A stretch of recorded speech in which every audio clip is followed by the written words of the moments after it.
Y estamos aquí entonces familia, ¿verdad? Preparándonos para VIP, para una VIP. VIP significa vida de impacto y productividad. Y vamos a observar y a escuchar un video que nos cuenta un poco sobre esto de VIP. Estemos atentos, por favor.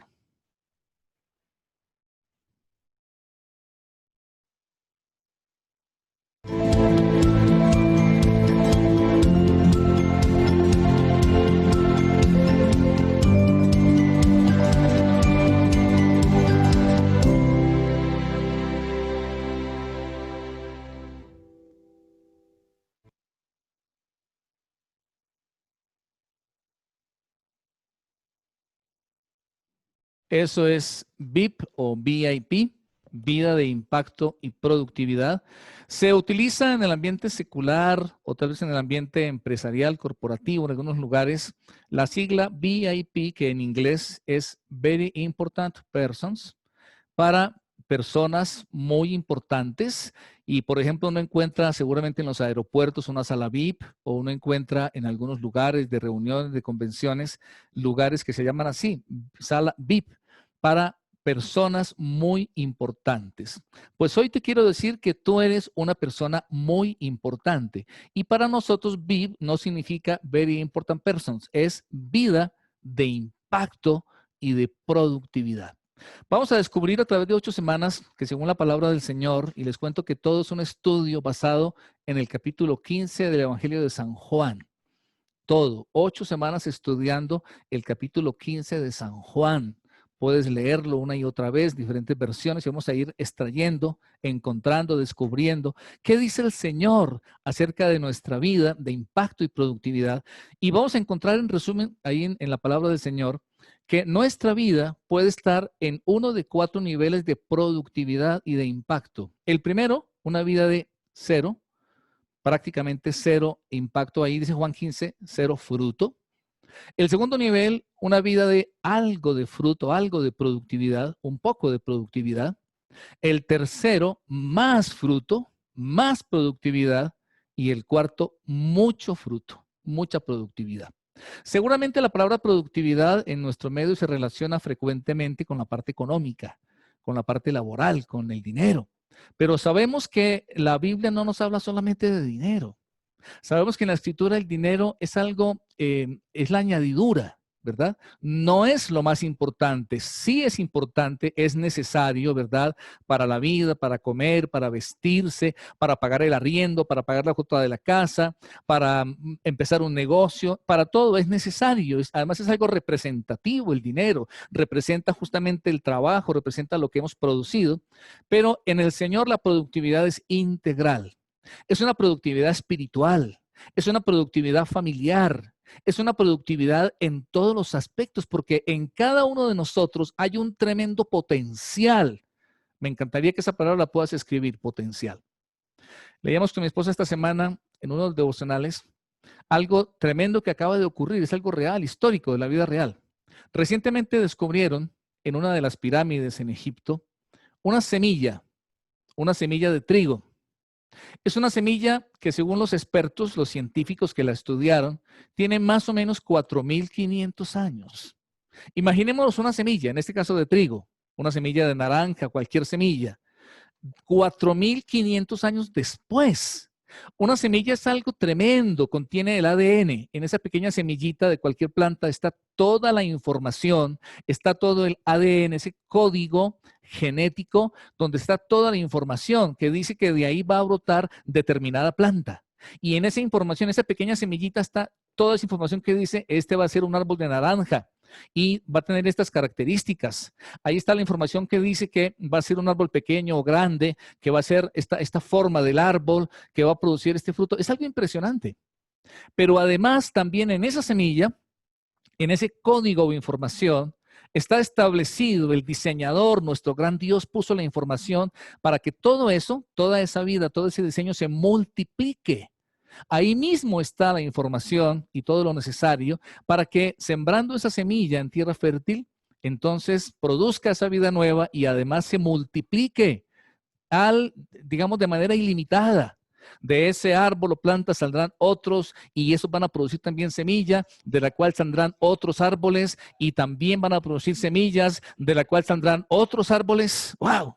Sorprendente, maravilloso. Vida que se multiplica, vida que se expande, el potencial. ¿Sabes qué pasó con esa semilla de 4.500 años? La tomaron, la plantaron en tierra fértil y brotó una planta de trigo. 4.500 años después. Habiendo vivido tantos años, miles de años, en difíciles condiciones, en difíciles circunstancias. Tal vez ahora nos ha parecido larga la cuarentena, la pandemia, y de hecho lo ha sido, y no sabemos todavía cuánto nos falta, pero nada comparable con 4.500 años. ¿Es demasiado tiempo? ¿Es demasiado tiempo en difíciles condiciones? ¿Es demasiado tiempo en aparentemente morir porque aparentemente había muerto esa semilla? Pero realmente no estaba muerta, como aquella niña del Evangelio, cuando el Señor Jesús llegó y dijo, no, no lloren, no está muerta, sino que duerme. Y le dijo, levántate, y se levantó. Puede ser que este momento tu vida en algún aspecto, en el aspecto espiritual o familiar o laboral, profesional, esté tal vez como muerta, pero el Señor te dice, no, no está muerta, sino duerme. Y te dice, levántate, levanta tu vida espiritual, levanta tu vida económica, levanta tu salud, levanta tu matrimonio, porque no está muerto, sino duerme. Y si está muerto, Él lo hace resucitar. Dale gracias. 4.500 años después, ¿cuánto será esta situación? ¿Cuántos meses nos faltan? Dios quiera que no sea tanto, pero no importa cuánto tiempo sea, ahí está en ti y en mí todo el potencial. El Señor, el Creador, puso en ti y en mí, en todo nuestro ser, el potencial, la información necesaria para que nuestra vida sea una vida de impacto positivo, que impacte tu entorno, que impacte a tu propio entorno, familia, ciudad, comunidad, de manera positiva, como la luz en medio de la oscuridad. Y que tu vida genere una tremenda productividad que supla tus necesidades, la de los tuyos, y además sea tal la productividad y abundancia que puedas compartir con muchos más, que pueda ser bendición para muchas más personas. Estamos descubriendo qué es VIP, qué es VIP. Y un poco quiero contarles sobre un proyecto que tenía el Señor. Dios tiene muchos proyectos, uno de ellos, hace 2000 años, el Señor Jesús tenía un importante proyecto. Ese importante proyecto tenía que ver con iniciar un extraordinario ministerio. Dios tenía un importante proyecto. Grandes proyectos como, por ejemplo, el éxodo, sacar a Israel de Egipto. Grandes proyectos de Dios como, por ejemplo, la conquista de Canaán para que se establezca su pueblo. Un gran proyecto de Dios como el nacimiento de la iglesia en Pentecostés, en Hechos 2, la creación misma, un gran proyecto de Dios. Dios es un Dios de proyectos grandes, maravillosos, extraordinarios, que son la expresión de su amor, de su carácter, de su esencia. Él es creador, Él es hacedor, Él es diseñador, Él es emprendedor, proyectos de Dios. Y vamos a leer en San Lucas esta mañana acerca de un proyecto de Dios muy importante. ¿Y sabes una cosa? Para todos sus grandes proyectos, los grandes proyectos de Dios, Él siempre elige personas importantes y especiales. Y para este proyecto el Señor tenía una persona, y vamos a leerlo en San Lucas capítulo 8, versículo 39. Si me acompañas en tu Biblia, yo lo voy a leer acá, Lucas 8, 39. Dice así, este verso de la Escritura: vuelve a tu casa y cuenta las cosas que ha hecho Dios por ti. Y se fue proclamando por toda la ciudad las cosas que Jesús había hecho por él. ¡Guau! Para dirigir este proyecto, Dios eligió a un hombre muy importante y especial. Este gran proyecto. El ministerio que Dios quería iniciar, este proyecto de ministerio, era un ministerio de evangelismo. Era un ministerio de proclamación en una región llamada Decápolis. Decápolis, si tú miras el mapa de Israel, que es así alargadito, de norte a sur, acá está el mar Mediterráneo. Acá el límite fronterizo es el río Jordán, que pasa por el mar de Galilea y sigue hacia el mar Muerto. Y Decápolis está en el costado oriental del mar de Galilea. del río Jordán. A este lado está Israel. Al lado opuesto de Galilea, esa región donde el Señor Jesús anduvo, vivió, predicó, llamó a los discípulos, a la mayoría, y estuvo la mayor parte de su ministerio, al otro lado de Galilea, Decápolis.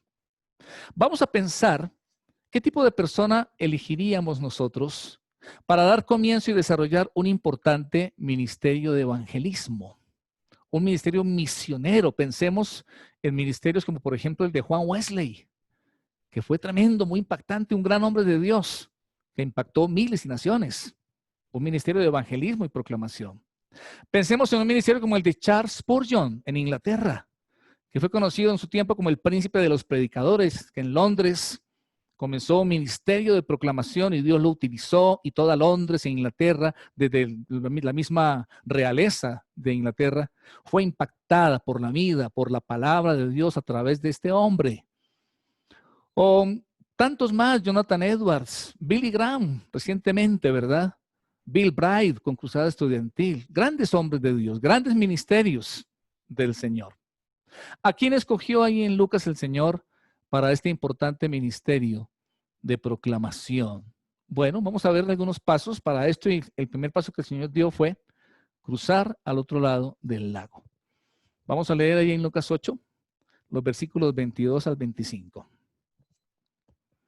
Dice así la escritura. ¿Estás conmigo? ¿Me sigues ahí, por favor, en tu Biblia? Lucas 8, 22 al 25.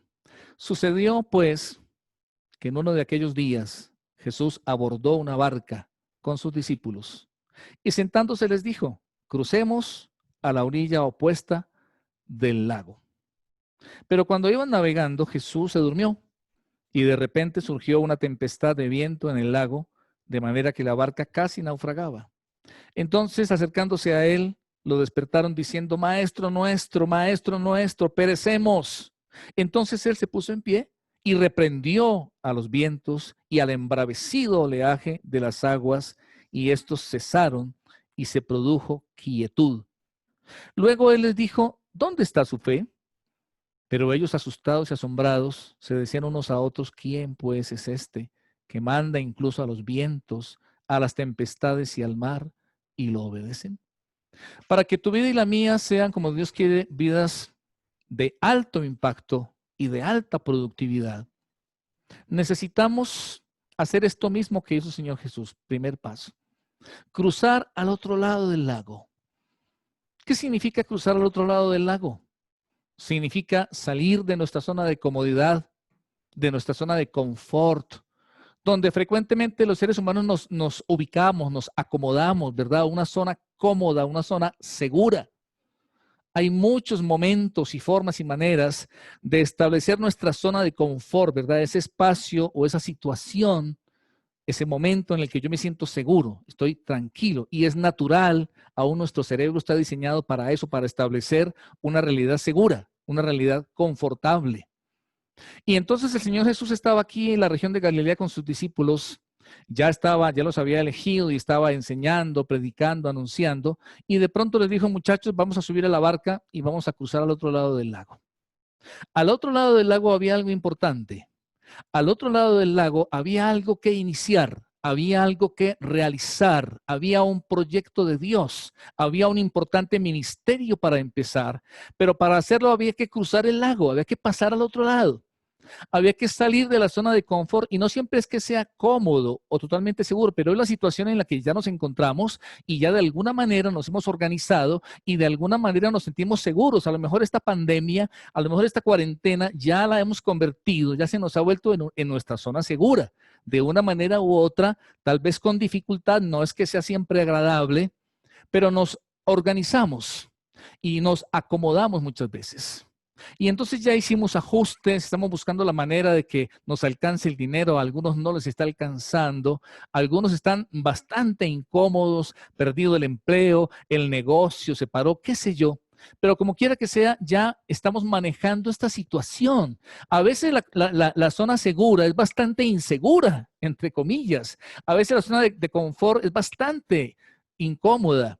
Por ejemplo, Israel en Egipto 430 años siendo esclavos, pero con el tiempo se les volvió su zona de confort porque se acostumbraron a vivir esclavos y ya les parecía normal y nacía una generación y luego la otra y ya estaban acostumbrados. Cuando nos acostumbramos a una situación se vuelve nuestra zona de confort. Wow. Pensémoslo esta mañana. Piénsalo en el nombre del Señor. ¿Cómo es? ¿Cuál es esa realidad? Esa situación, circunstancia que se te ha vuelto la zona de confort.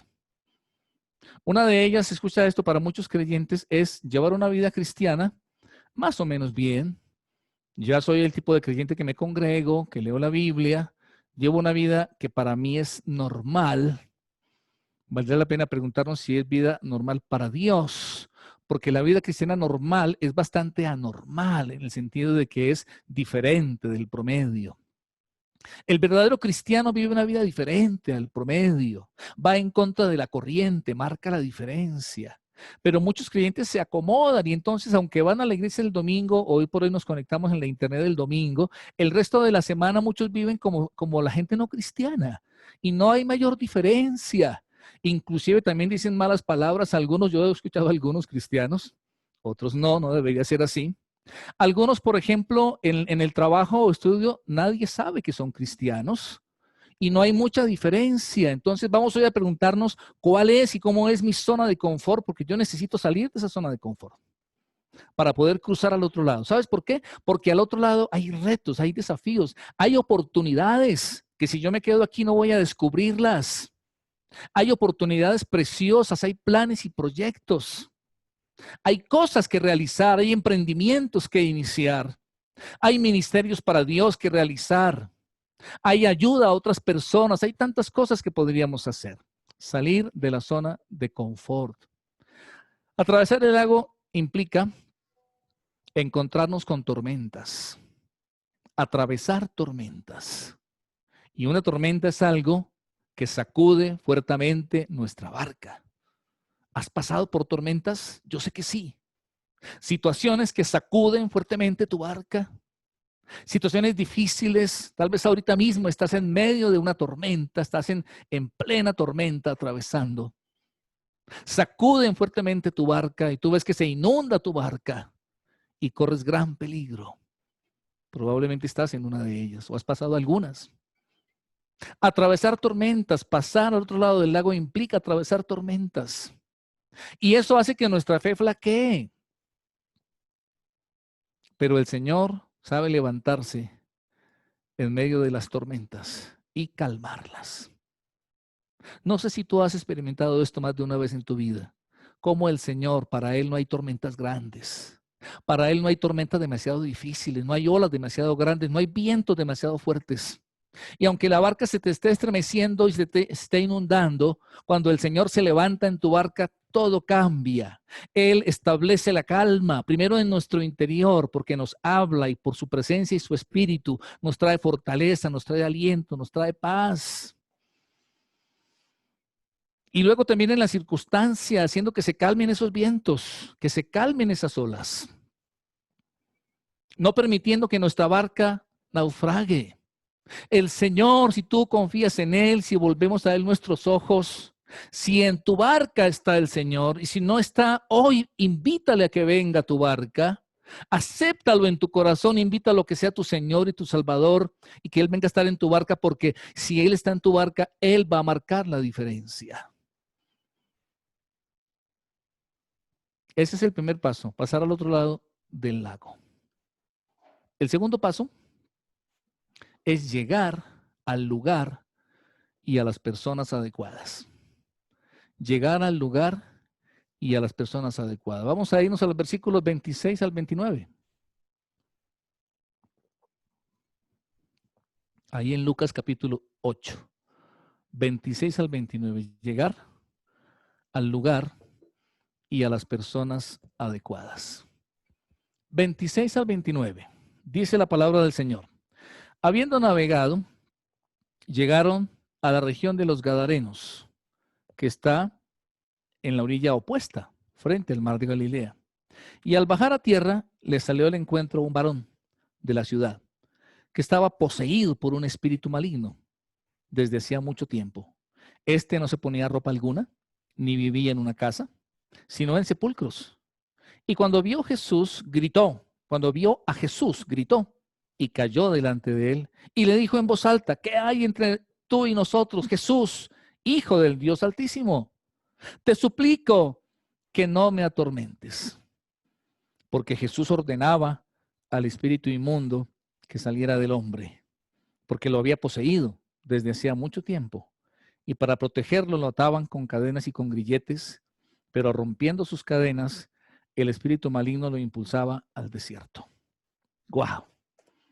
Este hombre que acabamos de leer, fue ese hombre importante y especial a quien el Señor Jesús eligió para que dirigiera ese importante ministerio de proclamación y evangelización. ¿Hubiéramos escogido hoy alguno de nosotros a un hombre así para una importante misión empresarial, corporativa, ministerial? Yo creo que no. Un hombre que, imaginémoslo, vamos a usar la imaginación, dice que él no vivía en una casa, vivía en los sepulcros, vivía en los cementerios. Dice que no usaba ropa, andaba desnudo. Dice que lo ataban con cadenas y grilletes. Imagínatelo, un hombre, un loco. Imagínate el aspecto de un mendigo que por mucho tiempo no se viste ni se baña y tal vez no come, poseído por muchos demonios. Mucha gente de pronto no se imagina o le parece imposible o de fantasía esto de alguien endemoniado, pero es algo tan real. Algunos hemos tenido que ver en vivo y en directo lo que es una persona poseída por un demonio. Yo he visto muchas veces. Cuando demonios, porque son seres reales, ángeles que se rebelaron contra Dios, y aunque mucha gente lo ignore o le parezca ridículo, los seres humanos tendemos a ridiculizar lo que no entendemos o lo que no conocemos. Pero cuando estás frente a una persona, yo he tenido que ver, me acuerdo en la ciudad de Cali, en el Redil, en un lugar, a una jovencita, bajita, delgadita, que estaba poseída por un demonio. La llevaron para que oráramos por ella, para que la liberáramos. Y al comienzo varios hombres la tomaron de los lados porque no se quedaba quieta, era un poco agresiva, para sujetarla, y con solo hacer así los lanzó lejos. Una fuerza sobrenatural, un olor como azufre terrible. Es real, existen personas endemoniadas. Hay personas que el demonio las posee. Poseído o no, porque no toda la gente está en esta condición, gracias a Dios. Todos necesitamos de esa liberación que trae el Señor Jesús. Este hombre que estaba ahí en esa terrible condición, una vida completamente deshecha, toma nota de esto, era una vida arruinada. Hay mucha gente con la vida arruinada, tal vez no estén poseídos por espíritus, pero hay muchas maneras de que la vida esté arruinada. La persona que ha sido infiel a su cónyuge y echó a perder un matrimonio, una familia. La persona que fracasó financieramente y ya no va más, ya nadie confía y ya tiene demasiadas deudas. ¿Cuántas maneras de tener una vida arruinada? Y cuando la vida de una persona está arruinada, si fuera la nuestra o la de alguien más, nos costaría trabajo pensar que nuestra vida se pueda convertir en una vida de alto impacto y de alta productividad para Dios. Nos gustaría pensar que podamos ser personas escogidas por Dios para algo importante. Nos gustaría pensar que podamos ser instrumentos de bendición, que podamos reconstruir vidas, levantar a otras personas, levantar familias, levantar comunidades, levantar iglesias, levantar instituciones, fundaciones, empresas, hacer algo importante. No hubiéramos elegido a este hombre y si fuéramos tú o yo en esa condición diríamos, pero ¿cómo puedo ser útil para Dios? Pero el Señor es especialista en restaurar vidas. Estamos con mi esposa ya por terminar un entrenamiento, ustedes nos han escuchado, maravilloso que ha sido, es una especialización en neurociencias y coaching. Ya si Dios quiere en diciembre nos podremos graduar, eso esperamos, 2 años y medio de un hermoso entrenamiento. El director de este instituto que se llama Instituto de Neurociencias y Coaching, en inglés NCI, es el doctor Luis Gaviria, neurofisiólogo clínico. Un hombre que hoy por hoy influye en muchas personas de muchos países. Dios lo ha utilizado para edificar y para bendecir a muchas vidas. Y cuando tú lo ves hoy en día, él ha sido uno de nuestros mentores y maestro en algunas de estas materias que estamos recibiendo. Nadie se imagina que, como él comparte en su historia hace muchos años, él fue un drogadicto, un hombre esclavo de las drogas. Un hombre con una vida arruinada en su juventud, donde ya nadie daba un peso por él, donde su vida no prometía nada, donde no había esperanzas, no había un futuro, un hombre que se hundió en las drogas. Pero ese hombre se encontró con el Señor y fue levantado y restaurado como este gadareno, y su vida cobró sentido y su vida empezó a ser una vida de impacto positivo y de productividad para el bien, y hoy por hoy es utilizado a nivel internacional para impactar a muchas personas. Entre otras cosas, lo cuento como un testimonio de gratitud a Dios, mi esposa y yo, y varias decenas de pastores de Senfol. Hemos sido becados y hemos estudiado un entrenamiento que cuesta $6,000 por persona. Mi esposa y yo nos hubiera costado $12,000. Es un entrenamiento de alto nivel. Beca completa. Yo creo que hablamos de más de 50 de los directores de Senfol hemos sido becados. Porque cuando él oyó de Senfol, dijo, yo quiero bendecir a Senfol. Dijo, yo quiero que los misioneros a tiempo completo vengan a estudiar con beca. Quiero que, yo sé que son siervos de Dios, sé que es gente que vive por fe y sé que no pueden pagar este entrenamiento, yo quiero que lo tomen becados. Y ha impactado tantas personas, tantos seres humanos. Un hombre que tuvo una vida arruinada. Ahora, ¿es esto un mensaje solamente para gente con vidas totalmente deshechas y despedazadas? No, hablando humanamente. El Señor restaura vidas también como aquel hombre llamado Saulo de Tarso, un erudito, un intelectual, un religioso. Él también se encontró con el Señor y él restauró su vida y se convirtió en el poderoso apóstol Pablo. También hombres como el médico e historiador Lucas, que escribió el libro de los Hechos en el Nuevo Testamento y el Evangelio según San Lucas. Entre Lucas y Pablo escribieron el 80% del Nuevo Testamento, hombres con vidas de alto impacto y de alta productividad, donde quiera que iban. Nehemías, el importante hombre de la corte persa, influyente hombre de confianza del rey de Persia, lo tomó el Señor. Porque no solamente es el que está encadenado con grilletes y poseído por un demonio. Cada ser humano, Él quiere encontrarnos, Él viene y nos encuentra y nos restaura y nos levanta, como José, como David, como tantos más. Como esos 4 pescadores de Galilea, que eran hombres comunes y corrientes, que vivían de la pesca, buenos hombres, trabajadores de familia, Pedro, Andrés, Jacobo y Juan. Como tú y como yo, hoy el Señor está hablándonos y quiere que nos subamos a esta barca estas 8 semanas donde Él quiere topar nuestra vida, encontrarnos y levantarnos y restaurarnos, sea cual sea la restauración que necesitemos cada uno de nosotros. Segundo paso, ir y encontrar los lugares y las personas adecuadas. Y a lo mejor no sean los que nos parecen adecuados a nosotros, sino a Él, ¿verdad? El tercer paso se llama restauración y libertad personal. Versículos 35 al 39. Dice la palabra del Señor, algunas personas salieron a ver lo que había acontecido y llegando ante Jesús, encontraron al varón de quien habían salido los espíritus malignos, vestido y en su cabal juicio, sentado a los pies de Jesús, y tuvieron mucho miedo. Y los que habían visto les contaron cómo había sido restaurado. Esa palabra, escríbela, por favor, resalta. Había sido restaurado, el versículo 36, el varón que había estado poseído. Entonces la multitud de gadarenos le pedía que se alejara de ellos, porque se había apoderado de ellos mucho miedo. Entonces Jesús abordó la barca y se alejó de ellos. Pero el varón de quien habían salido los espíritus malignos le suplicaba que le permitiera acompañarlo. Pero Jesús lo despidió diciéndole, vuelve a tu casa y cuenta las cosas que ha hecho Dios por ti. Y se fue proclamando por toda la ciudad las cosas que Jesús había hecho por él. Wow. Restauración y libertad personal, tercer paso. Primero en nosotros y luego que Él nos utilice para llevar eso a otras personas. Restauración y libertad personal.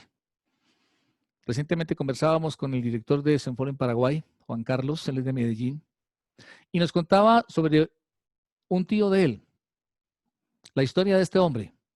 En la época de Pablo Escobar, todos hemos oído aquella historia de ese tremendo narcotraficante de Medellín. Y el tío de Juan Carlos fue uno de los sicarios de Pablo Escobar. Un sicario, un hombre metido en este mundo del narcotráfico, que le pagaban para matar personas. Ese es un hombre que hoy por hoy sirve a Jesucristo, que se encontró con el Señor y su vida fue restaurada. Vivía en ese mundo irreal del narcotráfico, de el exceso de dinero, ¿verdad? Ganado a través de traficar la droga y de matar personas, con todo lo que eso conlleva, vidas de opulencia, de lujos, de carros lujosísimos y casas y fincas y todo lo que usted quiera, pero en esa terrible realidad de asesinatos y muertes y todo lo que esto conlleva. Impactando para el mal, en cambio, porque uno también puede impactar para el mal y ser productivo para el mal. Pero este hombre fue tomado por el Señor, restaurado por su gracia y convertido en un testigo de Jesucristo. Lo estás haciendo, el Señor quiere restaurar tu vida y levantarte. Y estas 8 semanas que vamos a iniciar, permite que Él te tome en sus manos y te encuentre. Así como atravesó el mar de Galilea para encontrar a este hombre. A mí me impacta profundamente porque era un hombre que nadie lo hubiera ido a buscar, que a nadie le importaba. A su propia familia y a sus vecinos ya nadie le importaba, ya estaban fastidiados de este endemoniado terrible, ya no querían volverlo a ver, lo consideraban basura, inservible. Así nos pasa a los seres humanos, pero para el Señor no era basura, para el Señor no era inservible. Para el Señor esa vida deshecha tenía un potencial como esa semilla encontrada en la pirámide, que aunque hubiese permanecido mucho tiempo en las peores condiciones, podía ser levantado, podía ser restaurado. Y el Señor lo restauró y le dio libertad personal. Y lo está haciendo contigo y conmigo. Él viene restaurándonos y lo sigue haciendo. Y dice la palabra que el que comenzó en nosotros la buena obra la va a perfeccionar hasta el día de Jesucristo. Él está transformándonos, nos liberó, rompió nuestros grilletes, nuestras cadenas, nos restauró a vida nueva y está formándonos ahora a la imagen de Cristo Jesús como hombres y mujeres de alto impacto y de alta productividad.